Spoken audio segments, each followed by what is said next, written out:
Hi, this is Charles Kelly. Welcome to Money Tips.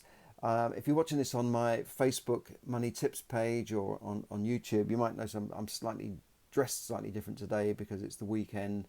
It's Saturday the 6th of July and I'm off to the gym after this. So I thought I'd give you a quick roundup, a very sort of quick fire roundup of the week's news.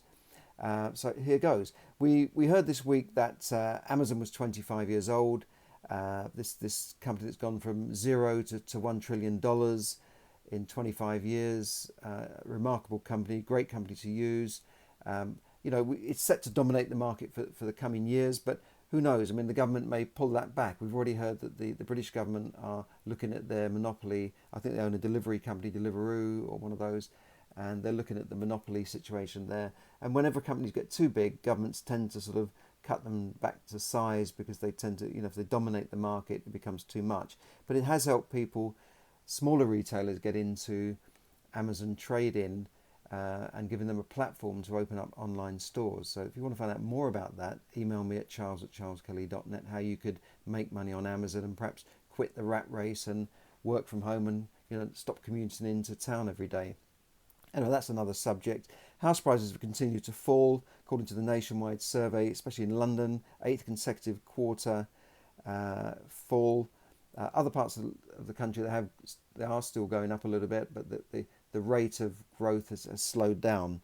Perhaps investors are piling into other parts of the country. I don't know, but earlier this week in London, it was reported that the salary needed to buy a property on average was £84,000. That's taking an average price, average mortgage, which is ridiculous. I mean, even a junior doctor is not going to earn that much. So how does anybody? I mean, that's for one person, of course. I mean, not many people can able to just buy their own property with their own salary.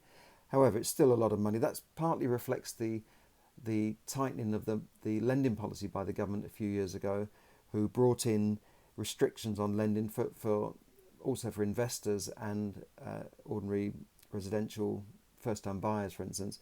They're looking at all of your expenses, and for investors, they're looking at how many properties you've got, all these sorts of things. So that has made things a little bit difficult.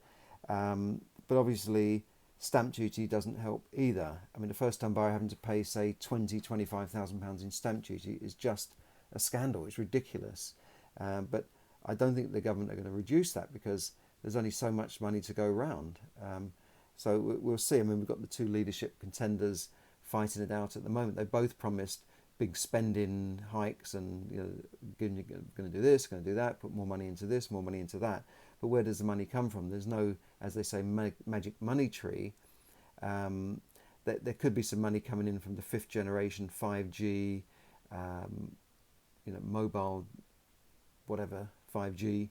That could bring in a few billion. But basically all the money we pay in taxes are collected by the government, and that's spent. It's gone.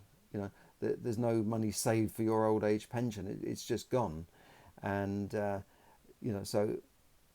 And then even then, they usually have to borrow more after that, and they're paying off this, trillions in debt. So there's only so much money to go around. When they say the government are doing this and the government do that, well, the government, that's our money, really, although we don't get to control it, but there's only so much money to go around. Now, getting back to properties, it's hard to find a good yield in London. If you bought a 3-bed house or a flat, depending on which part of London, say you get something for 600,000 and you negotiate it down for 575, because there are a few bargains around. A lot of people have had their properties on the market for some time. You've got a property for 575,000, which in the outskirts, say zone 3-4, would probably buy a 3-bed house. Maybe in nearer to London, it might buy you a 1-bed flat. So okay, that's fine. If you're looking to rent that out, you might get 19,000-20,000 a year rent. So yield of 3% it's not that great, is it? It's certainly less than the 5% you'd need, which I think you should look at. Your stamp duty would be over £34,000. I mean, that is ridiculous. £34,000 in stamp duty. It's twice the amount I paid for my first property. So, but yet investors are still buying, but it's hard to find good deals with the yield. Now, many agents are saying, in London, yes, 3% is a good yield. Well, that's nonsense. I don't believe that. If interest rates weren't so low, that the deal will just not stack up at all. So there you go. Um, Another bit of news is that the Office for Inheritance Tax Simplification, they're doing a review into inheritance tax. They may be simplifying that, but I think the real reason for that would be to perhaps tighten it up and collect more from inheritance tax. But at the moment, you can give away any amount of money, and if you live for 7 years, there's no inheritance tax to pay. It's called the 7-year rule. They might be changing that. They might be bringing it down to 5 years.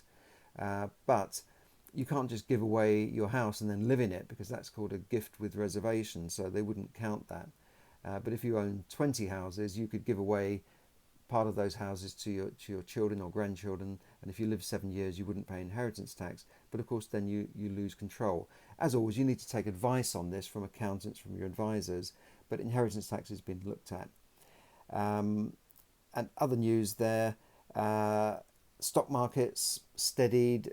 Trump has reined back his threats for the trade war with China, but I know he's trying to balance out the amount that China benefit from the American market, but we'll have to see. I think that the stock market is still at an all-time high and has been going up for the last 10 years. So I think that there's bound to be a correction or a fall in the stock market in the next year or two. I wouldn't put a bet on it, but it looks pretty much certain there. So we'll have to see. The banks have still perhaps not recovered from the last crisis, and governments still are in huge debt from bailing out the banks. So things are not hunky-dory. There's still some problems out there, and we'll have to see how things go. I think all it would take would be an all-out trade war to trigger a big fall in the stock market. And of course, there's tensions in the Middle East, Iran, oil tankers, and all that sort of stuff. So we'll have to see how that goes. Other bit of sad news here.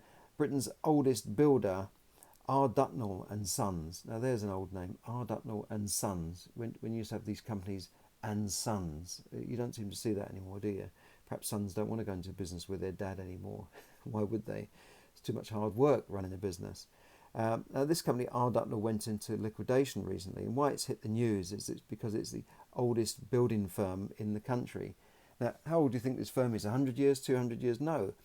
This firm has been trading since 1591. Can you imagine that? Trading from 1591. It's just incredible. It's been run by 13 generations of the same family. Interesting that, 400 odd years, 13 generations. So unfortunately, I think it got caught with a big contract on Brighton Council. It's just gone into liquidation. I hope they can do something to save that company, because it's a great name, and 400 years or 500 years of trading almost is just fantastic.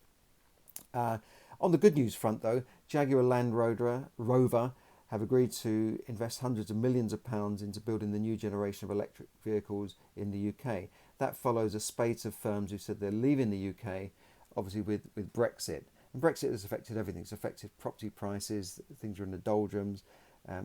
Some companies have decided to leave. And it's good news that Jaguar Land Rover has decided to stay. Unfortunately, Britain's business have sold off all these companies that were once British companies. So we've got no control over our own destiny when it comes to iconic names. Jaguar, Bentley, Rolls-Royce, and that's Rover, and all these companies, Land Rover, all these companies are foreign owned now. So you haven't got quite the same affinity and empathy to stay with Britain when times get tough. But there you go. It's a global market now, and what can you do? But it's still good news. It's good news for thousands of jobs there with Jaguar Land Rover. And I think maybe my next new car then will be a Jaguar, because I want to support Britain and support companies that still build in Britain, even if they're not owned by Britain. Let's support companies that that build things in Britain, because we need to revive our manufacturing industry, especially in a post-Brexit world. So there you go. That's a quick, rapid roundup of the week's news. Hope it's been a good week for you. And remember, it doesn't matter what's going on in the economy. It's the economy, your economy, that matters, and what you do every day. That forget about what's going on in the world. It's what is in your economy that really matters when it comes down to it. So there you go. Thanks for listening. This has been Charles Kelly, bringing you money tips to help you save, earn, invest, accumulate, and enjoy more money. Have a great weekend.